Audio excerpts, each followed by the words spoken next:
Xiang Yingji mengangguk. Dia berdiri dengan tangan di belakang, menatap tajam mayat yang terbelah dua sambil bergumam. Api, petir, naga, niat pedang, dan kekuatan di atas ranah alam Raja Void. Tidak banyak orang yang memenuhi 5 kriteria ini. Tapi kenapa aku tidak mengenalnya? Tiba-tiba bawahan itu seperti teringat sesuatu. Ekspresinya berubah menjadi sangat ngeri. Tuan, mungkinkah dia adalah... Xiang Yingji melirik penasaran. Siapa? Kau punya dugaan? Dengan tubuh gemetar, si bawahan menjawab, Aldren Ye. Begitu nama itu diucapkan, aura buas meledak dari tubuh Xiang Yingji. Suara dinginnya menggema, seolah mengguncang langit. Aldren Ye, bagus, sangat bagus. Kau berani datang ke kota Linhai. Sudah lama aku mendengar namamu. Aku ingin tahu, apakah kau bisa menahan satu pukulanku? Bawahan itu sangat tertekan, tapi tiba-tiba dia teringat sesuatu dan segera berkata, Tuan, ada satu hal lagi. Barusan pihak keluarga Mo menghubungi biro hukuman dan meminta kami menangkap seseorang. Orang itu adalah Gustav Ye yang kita temui pagi tadi. Katanya dia juga menuju lautan tanpa akhir. Xiang Yingji menarik kembali aura membunuhnya lalu tertawa dingin. Bocah sialan yang menantangku tadi pagi itu? Bawahan itu mengangguk, benar tuan.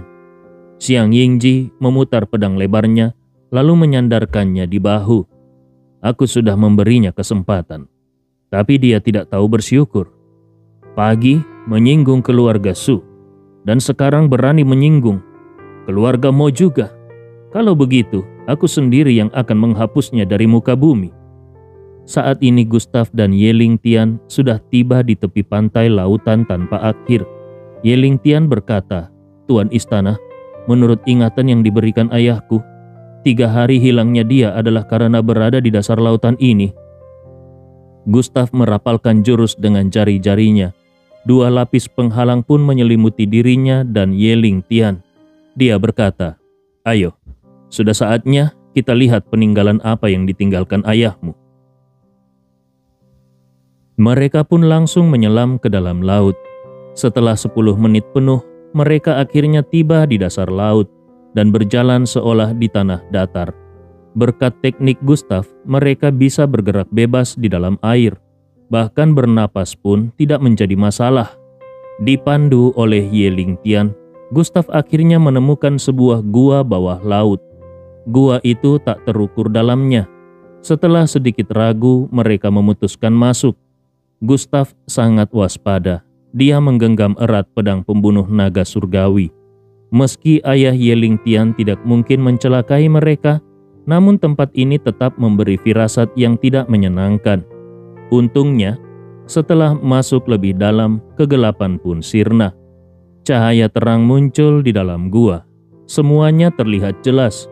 Gustav memandang sekeliling dan mendapati bahwa tempat ini ternyata buatan manusia. Sebuah tempat latihan khusus. Dilihat dari jejaknya, tempat ini kemungkinan dibangun dalam beberapa tahun terakhir. Tampaknya ayah Ye Lingtian sudah menyusun rencana ini sejak lama. Ye Lingtian berseru dengan penuh semangat, Tuan Istana, di sini. Gustav berjalan ke arah suara itu dan melihat sebuah kotak kuno yang berdiri tegak. Kotak itu panjang, sepertinya berisi tombak panjang, harta karun yang diburu banyak orang. Di samping kotak itu ada sebuah kotak batu kecil. Saking kecilnya nyaris tidak terlihat. Gustav berkata, Lingtian, ini peninggalan dari ayahmu, bukalah. Kita berada di bawah laut, jadi tidak akan menimbulkan fenomena yang menarik perhatian.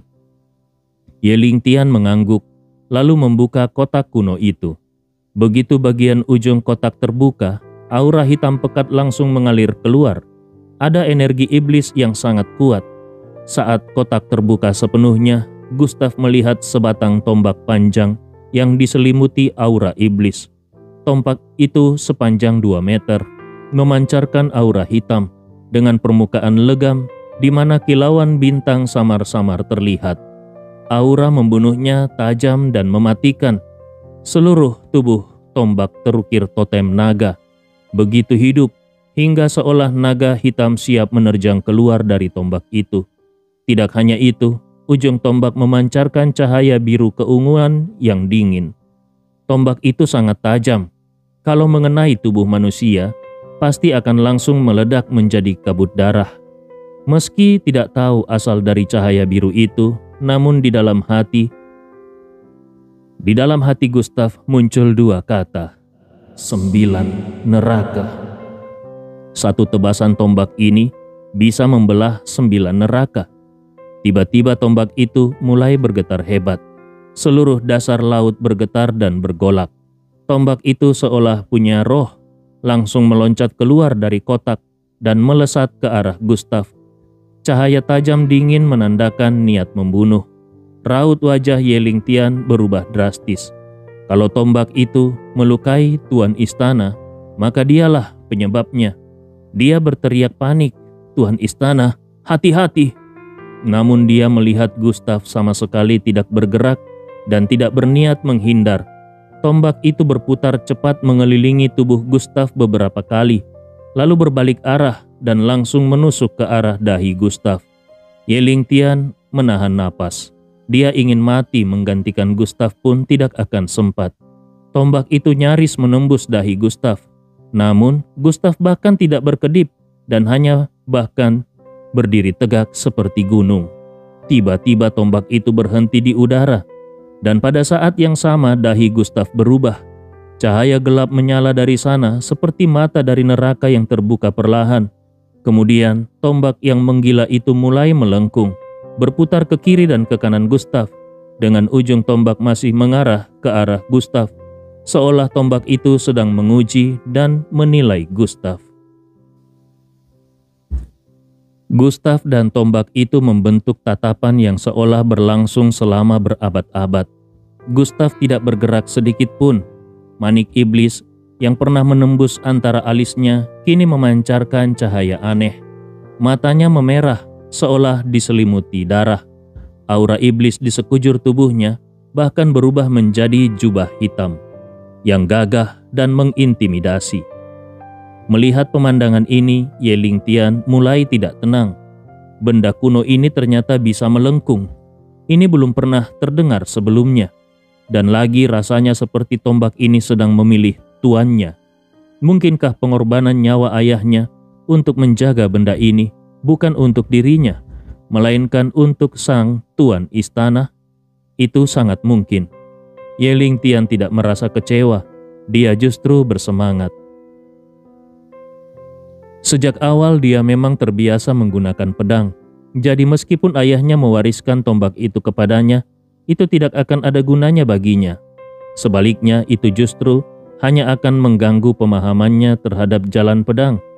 Namun sepertinya Gustav juga lebih suka menggunakan pedang. Setidaknya sejak dia mengenal Gustav, belum pernah sekalipun dia melihat Gustav menggunakan tombak. Tombak ini sangat kuat dan tanpa teknik tombak yang hebat, akibatnya bisa sangat fatal. Dia kini mulai sedikit khawatir. Namun pada saat yang sama, Gustav seolah tenggelam dalam dunia yang ajaib. Dia menyadari bahwa segalanya di sekelilingnya sudah berubah total. Dia seolah berada dalam sebuah ilusi. Tempat ini dipenuhi oleh jutaan kerangka manusia. Tulang belulang berserakan dan darah memenuhi langit. Tempat ini seolah adalah jurang terdalam dari dunia yang paling kelam dan menyeramkan. Angin tajam menderu, kabut darah bergulir, dan suara tangisan hantu menggema dari kedalaman. Tiba-tiba, dari tumpukan kerangka itu muncul nyala api. Api yang berwarna biru gelap dan dingin. Api yang sangat membekukan. Dua sifat api yang berbeda ternyata bisa menyatu menjadi satu. Bahkan dalam pandangan Gustav, api biru itu seolah-olah adalah sepasang mata yang sedang menatapnya tajam. Api itu sama sekali tidak kalah kuat dibandingkan api abadi.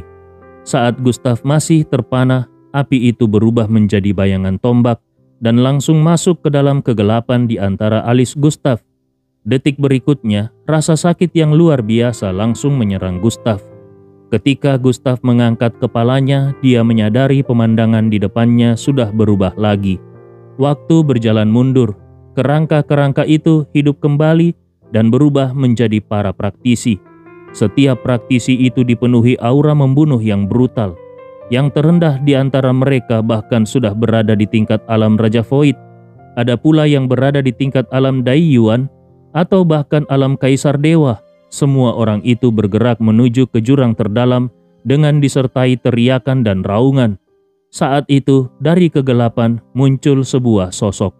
Setiap langkahnya seolah membekukan udara di sekitarnya. Cahaya remang-remang jatuh di tubuh orang itu tampak sedikit familiar bagi Gustav. Ketika semakin dekat, akhirnya Gustav bisa melihat wajah orang itu dengan jelas. Tidak mungkin. Gustav terdiam. Karena sosok itu bukan orang lain, itu adalah dirinya sendiri. Jubah iblis, aura iblis yang menyelimuti, dan tombak di tangannya adalah tombak yang sama seperti yang dilihatnya hari ini. Hanya saja, versi dirinya di tempat itu memiliki mata yang dingin membeku dan aura iblis yang luar biasa kuat. Lalu dengan satu tusukan tombak, dia menyerang para praktisi itu. Setiap tusukan penuh dengan niat membunuh yang membekukan. Ruang kosong meledak dan energi sejati terbalik. Seolah seluruh ruang waktu meledak di bawah kekuatan tombak itu. Ilusi itu berubah menjadi lautan api dan petir bergemuruh jatuh dari langit. Petir surgawi dan api melahap segalanya.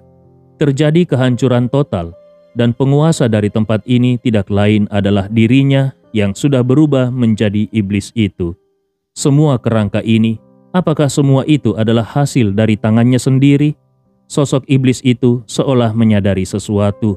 Dia menatap ke arah Gustav, lalu semuanya berubah menjadi debu.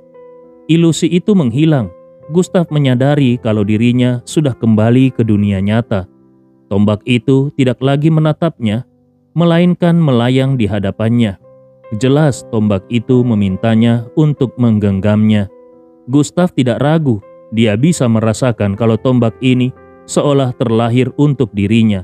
Dia sudah mempelajari 3 serangan penghancur langit milik Lin Qingxuan dan memang sedang kekurangan senjata yang cocok. Dan tombak ini yang berasal dari 9 neraka adalah pilihan terbaik. Namun di dalam hatinya, Gustav masih merasa bingung. Apa sebenarnya arti dari ilusi tadi? Kalau itu nyata, berarti pada akhirnya dirinya akan jatuh ke dalam jalur kegelapan. Dan kenapa dia harus membunuh begitu banyak orang? Dia bisa merasakan kalau semuanya terasa nyata, sangat nyata, seolah suatu hari nanti hal itu benar-benar akan terjadi. Namun, meskipun dia menapaki jalan pembunuhan, mustahil dia bisa menjadi begitu gila. Kecuali di masa depan terjadi sesuatu yang cukup mengguncang dan membangkitkan amarah terdalam di dalam hatinya, sesuatu yang membuatnya ingin menghancurkan dan mengakhiri segalanya. Gustav menepis semua pikiran liar itu dari benaknya, lalu mengulurkan tangannya dan menggenggam tombak kuno itu.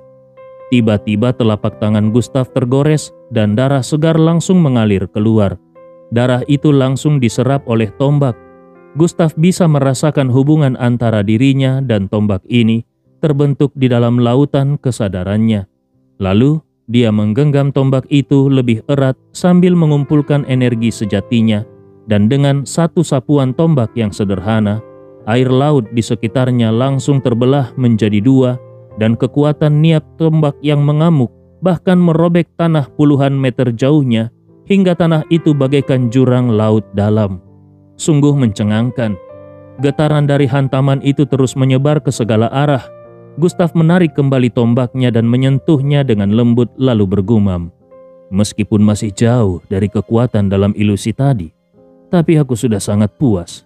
Kalau dikombinasikan dengan 3 serangan penghancur langit, kekuatan yang tercipta pasti cukup untuk membuatku tidak gentar menghadapi ahli tingkat alam Raja Void.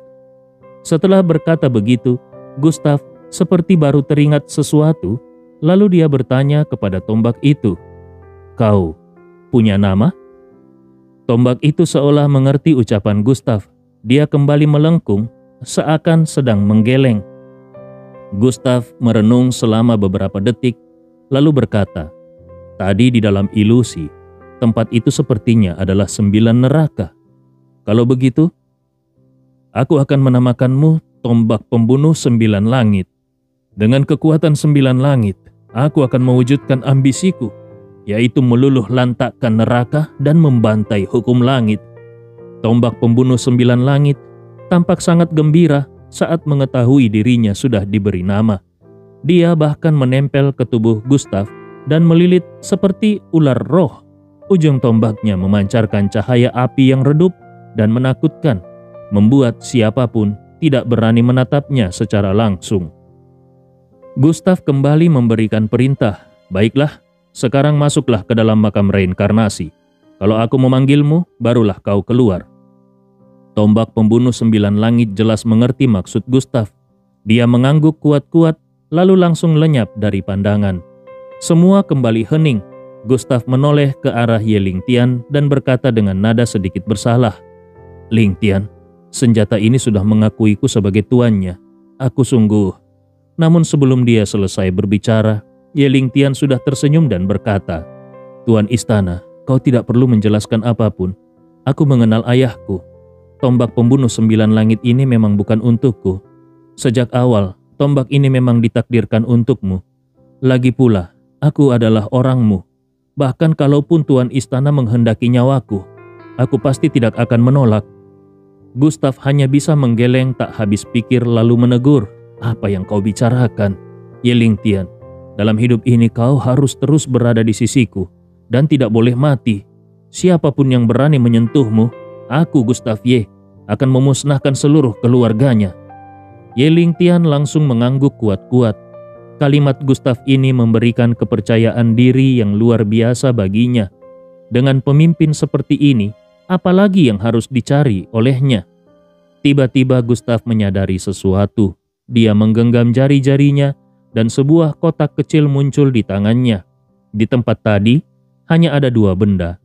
Kalau Tombak Pembunuh 9 Langit adalah peninggalan ayah Ye Lingtian untuk dirinya, maka kotak ini seharusnya milik Ye Lingtian.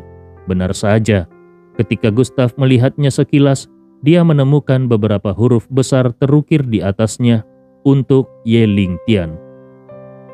Gustav langsung menyerahkan kotak itu kepada Ye Lingtian. Dia berkata, "Lingtian, benda ini adalah peninggalan ayahmu. Kalau benda ini bisa disimpan bersama dengan Tombak Pembunuh 9 Langit, pasti benda ini bukan barang biasa. Bukalah sendiri." Ye Lingtian yang juga sudah melihat tulisan di atas kotak itu, langsung menerimanya dan membukanya. Kali ini, tidak ada cahaya yang menyilaukan. Semuanya sangat sunyi. Saat kotak itu benar-benar terbuka, ternyata di dalamnya melayang setetes darah murni. Darah itu tampak memikat, namun memancarkan hawa dingin. Ye Lingtian tidak bisa memahami maksud ayahnya. Apa kegunaan darah ini? Dan kenapa darah ini masih begitu segar? Seolah baru saja diambil dari tubuh seseorang. Gustav pun merasa bingung. Dia hendak menghubungi Moning di makam reinkarnasi. Namun tiba-tiba dia melihat liontin giok yang tergantung di sisi Ye Lingtian mulai memancarkan cahaya aneh. Gustav pernah melihat liontin itu sebelumnya, dengan pola seekor naga raksasa dan seorang pemuda di atasnya. Pemuda itu adalah dirinya. Liontin itulah yang membuat Ye Lingtian yakin kalau Gustav adalah tuan istana yang selama ini dia cari. Saat Gustav dan Ye Lingtian masih diliputi kebingungan, liontin itu tiba-tiba retak, lalu hancur menjadi bintik-bintik cahaya seperti bintang. Cahaya bintang itu perlahan berkumpul dan membentuk sosok manusia. Itu adalah sosok mendiang ayah Ye Lingtian, Ye Jinming. Bayangan cahaya bintang itu tampak begitu nyata. Dia menatap Ye Lingtian, lalu berkata dengan penuh emosi, "Lingtian, akhirnya kita bertemu. Kalau dugaanku benar, tubuh asliku pasti sudah mati, bukan?" Ye Lingtian sama sekali tidak menyangka bisa melihat ayahnya lagi dalam situasi seperti ini setelah kematiannya. Dia langsung berlutut dengan kedua lututnya dan berseru, "Ayah!" Bayangan cahaya itu tersenyum dan membantunya berdiri. "Kau bisa sampai ke tempat ini, berarti langkah yang kuambil dulu tidak salah." Tatapan Ye Jinming kemudian beralih kepada Gustav. Dengan tatapan mata yang penuh semangat dia berkata, "Yang mulia, apakah engkau adalah Tuan Istana? Tuan Istana, tolong terima hormat dari Ye Jinming." Tentu saja Gustav tidak mungkin membiarkan dirinya dihormati dengan berlutut. Dia segera mengulurkan tangannya dan berkata, "Paman, silakan berdiri. Paman hanyalah sisa kehendak jiwa, tidak perlu bersujud padaku." Ye Jinming ragu sejenak, lalu mengangguk dan berkata, "Tuan Istana, melihatmu hari ini, aku tahu bahwa tugas yang diberikan leluhur kami akhirnya sudah kuselesaikan. Kalau aku gagal, maka aku adalah pendosa besar bagi keluarga." Gustav merasa penasaran, jadi dia pun bertanya, "Kenapa kalian memilihku? Kenapa bukan orang lain?" Namun kali ini Ye Jinming tidak menjelaskan secara langsung, melainkan berkata, "Tuan Istana, ada beberapa hal yang menyangkut rahasia langit dan tidak bisa dijelaskan terlalu banyak. Tapi satu hal yang bukan rahasia, kau adalah pemilik garis nasib Siki Wolong yang terlahir dengan takdir seorang kaisar. Siapapun yang menjalin hubungan denganmu akan membawa keberkahan bagi keturunannya. Tentu saja aku juga percaya kalau Ling Tian akan mampu menjadi perisai pelindungmu sepanjang jalanmu menuju kejayaan." Ye Jinming kembali menatap Ye Ling Tian. Setelah melihat tingkat kultivasinya, dia menggelengkan kepalanya dan berkata, "Ling Tian, tingkat kultivasimu terlalu rendah. Dengan kekuatan seperti ini, bagaimana kau bisa membantu Tuan Istana menaklukkan dunia?"